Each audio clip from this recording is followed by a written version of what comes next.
Donc pour faire une rénovation de ciel de toit, il faut dans un premier temps de la colle en spray, 400 ml. Il en faut deux, mais une et demie ça suffit largement, mais bon, il vaut mieux en avoir plus que pas assez. Une paire de gants pour éviter de foutre de la colle de partout.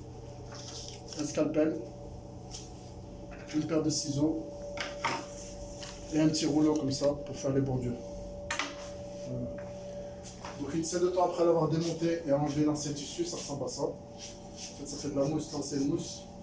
Pour l'enlever, il suffit de prendre une éponge à grattoir pour faire la vaisselle. Et on vient frotter dessus. Comme vous voyez, ça s'enlève assez facilement. Donc je vais nettoyer tout ça et je reprends par la suite.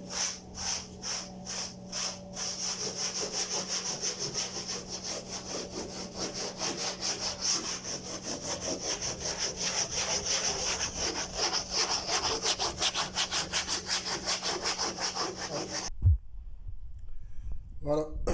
Donc après le nettoyage, voilà ce que ça donne. Hop. Je trouve que ça a bien nettoyé. Le grattoir vert de cuisine, ça a bien fait son boulot. Le problème, ben, c'est là, ben, du coup, j'avais pas le choix. Parce que l'ancien, en fait, qui avait ce véhicule, il a dû mettre une colle assez puissante. Du coup, j'avais pas le choix, j'ai gratté un peu plus, mais bon. Je pense qu'avec le nouveau tissu et la colle, ça devrait donner un aspect un peu plus propre. Voilà. Donc pour ce qui est du tissu, hop, voilà à quoi ça ressemble. Parce que c'est la base quand même. Tout à l'heure je vous ai pas parlé du tissu, mais voici, moi j'ai choisi du gris assez clair. Hop, 2 mètres de long, ça devrait suffire largement.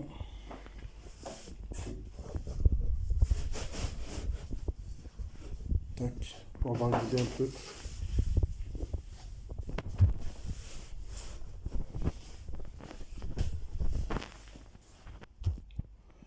Voilà. Dans un premier temps, je l'ai mis en place, juste pour avoir une idée un peu. Donc la largeur, il y a 1m40. Le tissu d'origine, 1m40 de largeur. Après la longueur, on choisit. Moi j'ai pris 2 mètres pour... regardez. J'ai de la marge. Voilà. Donc moi, mon astuce, personnellement, je vais rabattre un côté, comme ça, pour pouvoir injecter la colle sur toute la surface, là. Commencer à coller un côté et finir de l'autre. Parce qu'il faut savoir qu'avec la colle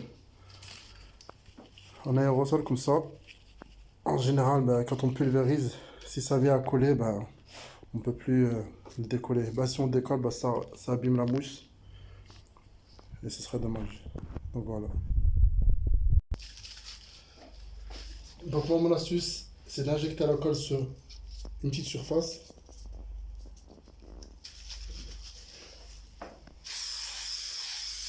Pour que la colle soit homogène. Et surtout dans les coins, faut pas hésiter. Parce que le problème, si elle n'y a pas cette colle, elle va se passer quoi, ben, ça va pas coller, c'est dommage. Si on rabat les deux bouts,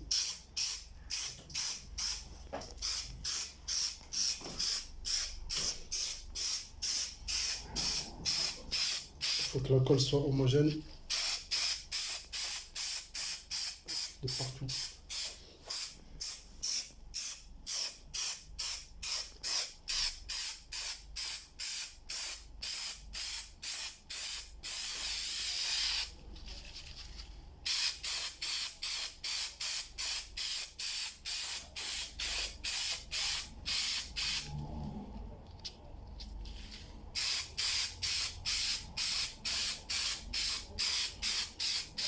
Ce qui est bien, c'est que la colle elle est blanche, donc on voit les zones où on a travaillé.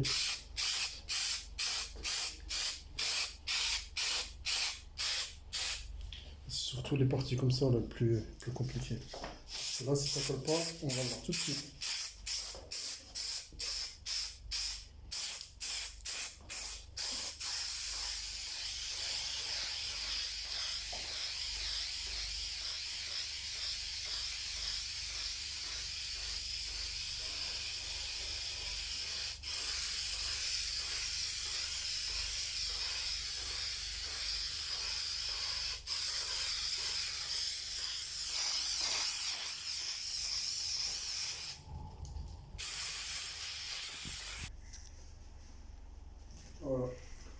On va essayer de rabattre doucement. Bon. C'est pour ça, tout à l'heure, je vais mettre des gants. Filme ce côté. Ouais.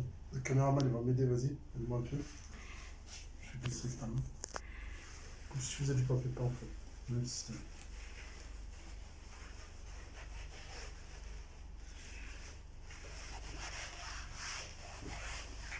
Et surtout dans la zone.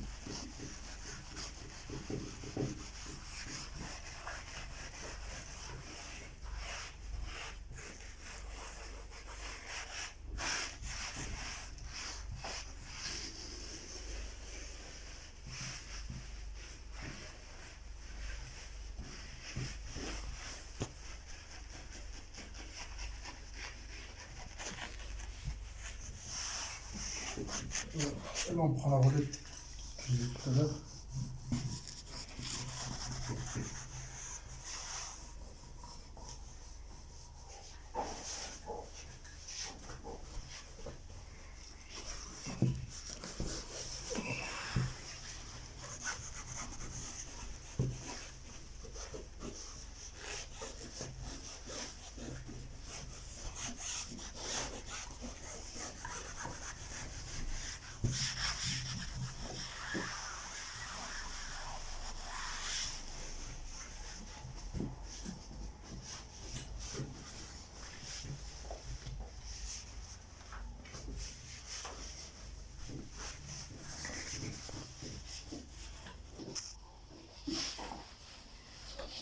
Donc voilà, donc après la deuxième partie, pareil comme tout à l'heure, la collation.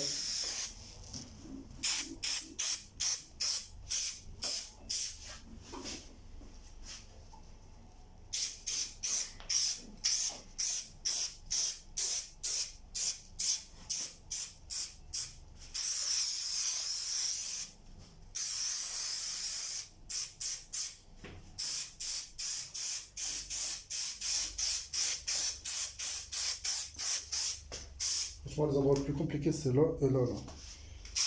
Donc surtout pas oublier ces zones.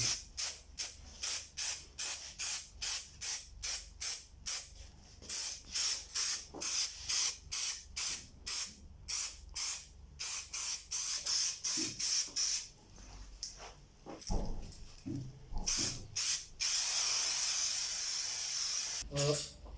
Donc une fois qu'on a collé, normalement ça doit donner cet aspect. Quand on regarde la colle, elle a bien pris partout, ça vient épouser les formes. On n'a plus qu'à couper là, les contours des poignées, des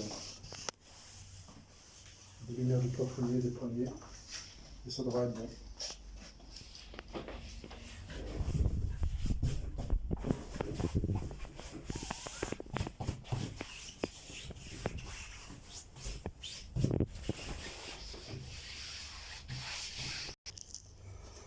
Après, on retourne le plafonnier et avec un scalpel,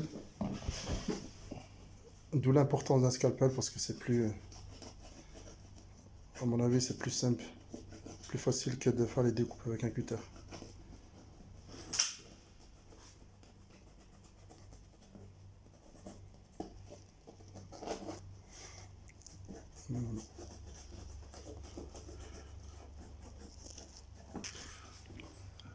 Ensuite, avec les ciseaux, hop,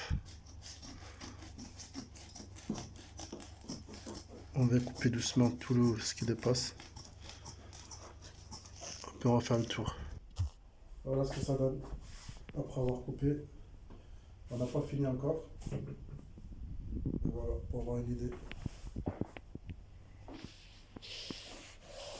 Ça a bien épousé les formes. Plutôt satisfait du rendu.